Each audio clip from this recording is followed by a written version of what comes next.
शून्यकाल चल दूना लक्ष लक्ष टंका कोटी कोटी टंका खर्च हो विधायक मैंने अंचल प्रतिनिधित्व कर विधानसभा कथा रखिए अंचल उन्नति विषय कहे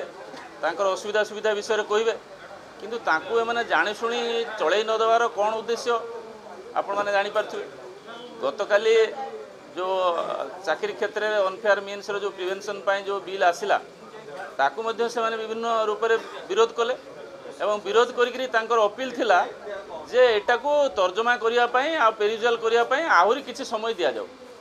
अच्छा 24 वर्ष आपंकर चलीगला आपन तर्जमा कर पारे कि से बाबद गोटे कनसेप्ट आनी पारे आ चलला सरकार आसला भी जब विरोधी दल तरफ जब बिलटा आसता आहरी स्वागत योग्य होता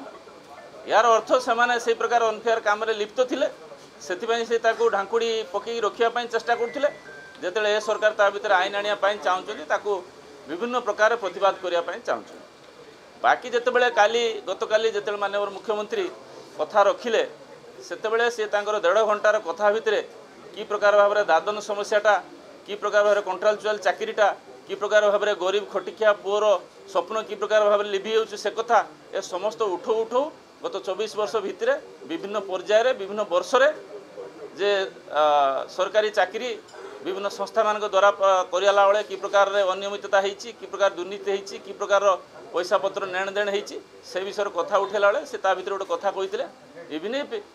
सेक्रेटरी चाकरी कथा बेले 20 ରୁ 25 लाख टंका नेण देण होइथिवार कथा पदा को आसला।